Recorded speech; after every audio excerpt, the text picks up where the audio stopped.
এই মুহূৰ্তত আপোনালোকৰ মাজলৈ লৈ আহিছোঁ DY 365 এটা ধুনীয়া গীতৰ অনুষ্ঠান। আজি অনুষ্ঠানটোত আছে বহু কেইগৰাকী জনপ্ৰিয় কণ্ঠশিল্পী আৰু লগতে তেওঁলোকৰ কণ্ঠত আপোনালোকে মন মোহিত হৈ যাব। কণ্ঠ শুনিলে সঁচাই আচৰিত হৈ যাব, ইমান ধুনীয়া ধুনীয়া গীত গাই গৈছে। অনুষ্ঠানটো শেষলৈকে চাবচোন, তেতিয়া আপোনালোকক আচৰিত হৈ যাব। আৰু লগতে আছে মাতৃ আৰু কন্যা, এই দুগৰাকী হৈছে মাতৃ আৰু কন্যা। মাতৃ কন্যাৰ কণ্ঠটো আপোনালোকে মন মোহিত হৈ যাব। আশা কৰিছোঁ আপোনালোকে অনুষ্ঠানটো শেষলৈকে চাব, চাই পিনি ভাল পাব।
Paribo,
যিখন ৰঙালী ৰঙৰ যিখন মঞ্চ যিমানখিনি শিল্পীক আমি পাইছো কলা কৌশলী বা গায়ক গায়িকা পাইছো সকলোৰে মনত কিন্তু কিছু নহয় কিছু আক্ষেপ আছে কিন্তু আপোনালোক দুয়োকে মই শলাগ লৈছো ধন্যবাদ জনাইছো যে মাতৃৰ কণ্ঠ তাহানে যেনেকৈ শুনিছিলো আজিও সেই একে আছে আৰু ছোৱালীজনীক লগত লৈ যে এখন মঞ্চ শুৱনি কৰিবলৈ চেষ্টা কৰিছে সেই গীতসমূহকে অলংকাৰ হিচাপে লৈ সেইটো সঁচাই শলাগ ল'বলগীয়া আৰু ভাল লগা কথা বিহু আৰু শুনিম এজন বিশেষ যুৱক আমাৰ ওচৰলৈ আহিছে আজিতকৈ 15 বছৰ পূৰ্বে গহপুৰৰ পৰা তেওঁ মুম্বাইলৈ বুলি গৈছিল তেওঁৰ লগত আছিল কেৱল আমাৰ সুৰ আমাৰ গীতমাতসমূহ আৰু সেই গীতমাতসমূহকে লৈ তেওঁ বলিউডত কিদৰে আচলতে অসমীয়া গীতসমূহক তাত থকা লোকসকলক শুনাব তাত থকা লোকসকলক শিকাব তাৰ চেষ্টাত ব্ৰতী হৈছিল তেওঁ হৈছে কেশৱক আমি আন উপাধি নিদিওঁ তেওঁ হৈছে কেশৱ মুম্বাইত থকা কেশৱ আহিছে এই মুহূৰ্তত আচলতে অসমৰ মঞ্চত তেওঁৰ বিহু গীতে সকলোৰে মন মোহিবলৈ সক্ষম হৈছে ঐ প্ৰথমে প্ৰণাম ও আই সৰস্বতী ও দ্বিতীয় প্ৰণাম হৰি ও দ্বিতীয় প্ৰণাম ও সভাৰ সমজুৱা ধৰি যাওঁ ও নামৰে ঘূৰি নজুন্তি ওলালে ঐ বৰন্তি সলালে নজুন্তি ওলালে বৰন্তি সলালে ঐ সলাই বৰে গছে ঐ পাত জোনে বেলি ঐ কিয় পোহৰ দিলি মোৰে মন বলিয়া ও লিলি বসন্ত লাগে মন আনন্দ লাগে মন আনন্দ বিহুতি আহিলে বুলি আমাৰ নাচনীয়ে মুগা ৰিহা পিন্ধিলে আমাৰ নাচনীয়ে মুগা ৰিহা পিন্ধিলে গাত জোনে বেলি কিয় পোহৰ দিলি মোৰে মন বলিয়া ও লিলি বসন্ত লাগে মন আনন্দ বিহুতি আহিলে বুলি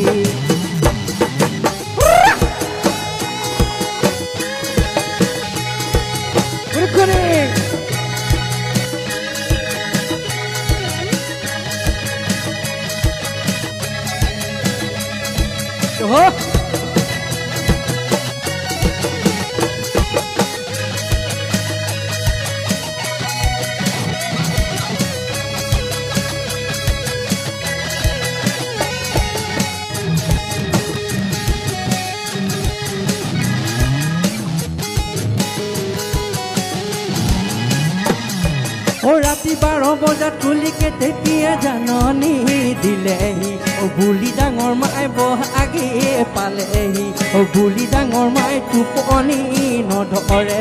বুলি ডাঙৰ মাই টোপনি নধৰে ঐ পকিনে মোৰ টেঙা সৰিল চেনাই পকিনে মোৰ টেঙা সৰিল ঐ ঢোল পেপাৰ শব্দত চেনা বিহুলৈ মনতে পৰিল ঐ আকৌ হেৰা বিহনী ঐ কি খাই মৰিল ঐ হেৰা বিহনী ঐ কি খাই মৰিল ঐ আকৌ হেৰা বিহনী ঐ কি খাই মৰিল হেৰা বিহনী ঐ কি খাই মৰিল বিয় শিঙৰা জানতে ডিঙৰা পাতো চাপাত লাগি মৰিল বিহু হেৰা বিহনী ঐ কি খাই মৰিল বিহু হেৰা বিহনী ঐ কি খাই মৰিলে বিহু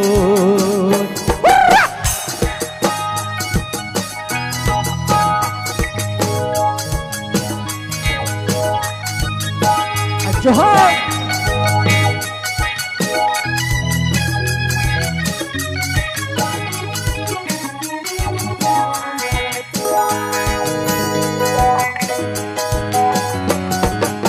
কলি যৌবন গৈ ঐ মাৰ কবি গৈ ঐ বাপেৰ কবি গৈ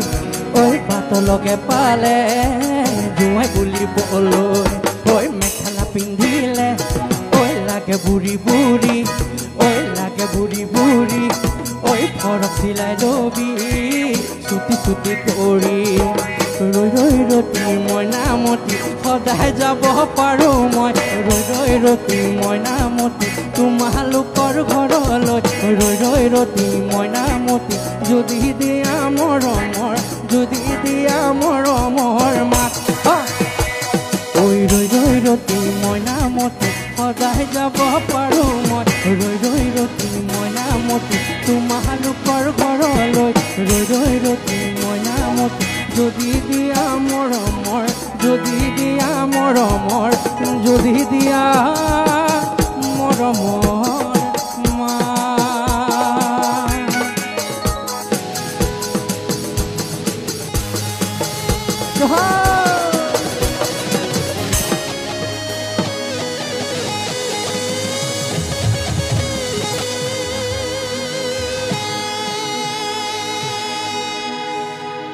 ভাল লাগিছে কেশৱ মুম্বাইত থাকিও অসমীয়া বিহু বৰগীত লোকগীত বহুবাৰ আমি শুনিছোঁ সেই উদ্দেশ্য আমাৰ দৰ্শকসকলক শুনোৱাৰ আৰু তুমিওতো আমাৰ শিল্পীসকলৰ গীত শুনিবলৈ সুযোগ নোপোৱা এইবাৰ এনে এগৰাকী আমাৰ মৰমৰ শিল্পী ইন্দ্ৰাণী তালুকদাৰ ইন্দ্ৰাণী আহাচোন ইন্দ্ৰাণীয়ে ভাল গীতৰ চৰ্চা কৰে ভাল গীত গায় আৰু ইন্দ্ৰাণী কণ্ঠেৰে যি গীতে আপুনি ইচ্ছা কৰে সেই গীতে আপোনাৰ ভাল লগা হৈ পৰিব আচলতে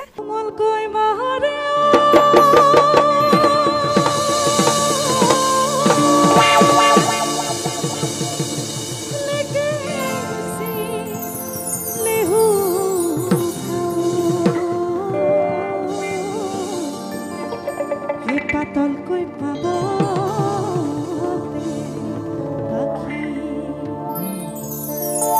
এবাৰ লাগি বাজিছে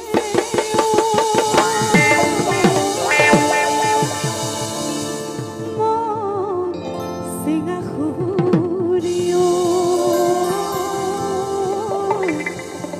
হে আমাকো নথবা ৰাখি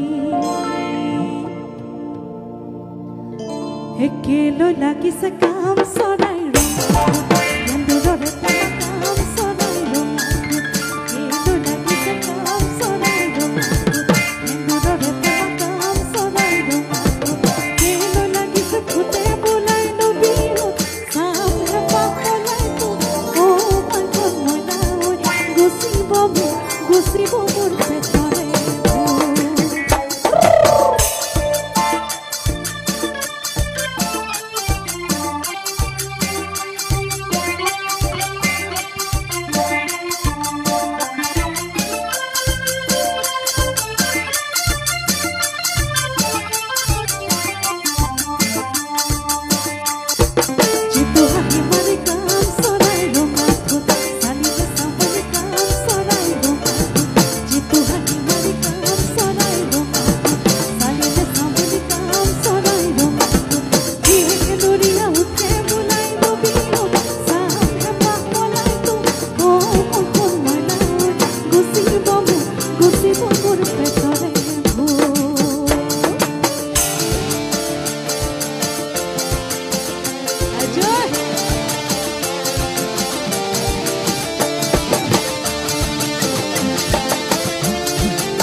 খগেন্দ্ৰৰ গীতৰ কথা যেহেতু পাতি আছিলোঁ এই মুহূৰ্তত এক ভাতৃজ্যোতি মনদীপ মনমিত আহিছে আমাৰ ওচৰলৈ খগেন্দ্ৰ অৰ্চনা বাইদেউৰ সেই যুগজয়ী গীতসমূহো তেওঁলোকে তালিকাত লৈছে তাৰ উপৰি দুয়ো খুব সুন্দৰকৈ মঞ্চ ল'বলৈ শিকিছে লৈছে দুয়োকে স্বাগতম জনাইছোঁ ইণ্ডিয়ান আমি বহু বলা দুয়োকে মঞ্চ এৰিছোঁ মনদীপ মনমিত এবাৰ মঞ্চ তোমালোকৰ আমি দৰ্শক হৈ উপভোগ কৰিম সন্মুখৰ পৰা এজাৰ ফুলা দেখি বেজাৰ কিয় কৰ কিয় মনে মাৰি থাক মোৰ দেহিঐ আছেনে মোলৈ তোলৈ যিটো মোৰ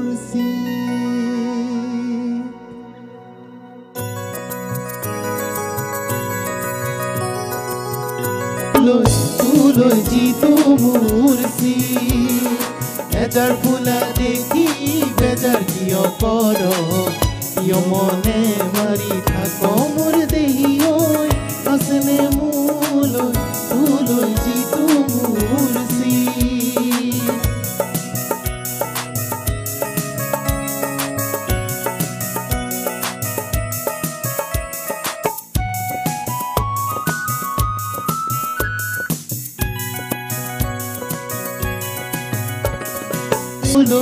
আছেনে তোলৈ আছেনে মোলৈ আছেনে তোলৈ আছেনে মোলৈ তোলৈ যিটো মোৰ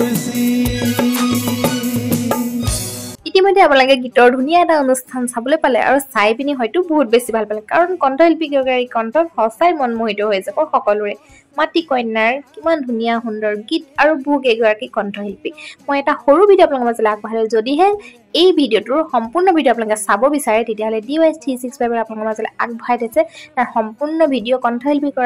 কেইগৰাকীৰ কণ্ঠত আপোনালোকেও ধুনীয়া ধুনীয়া গীত শুনিবলৈ পাব তাত গৈ আপোনালোকে চাব পাৰিব আশা কৰিছোঁ আপোনালোকে ভাল পাই পিনে যদিহে ভাল পালে তেতিয়াহ'লে লাইক এটা কৰি দিব আৰু কমেণ্ট কৰিবলৈ নাপাহৰিব ভিডিঅ'টো সম্পূৰ্ণ চোৱাৰ বাবে মোৰ ফালৰ পৰা বহুত বেছি ধন্যবাদ থাকিল আপোনালোকলৈ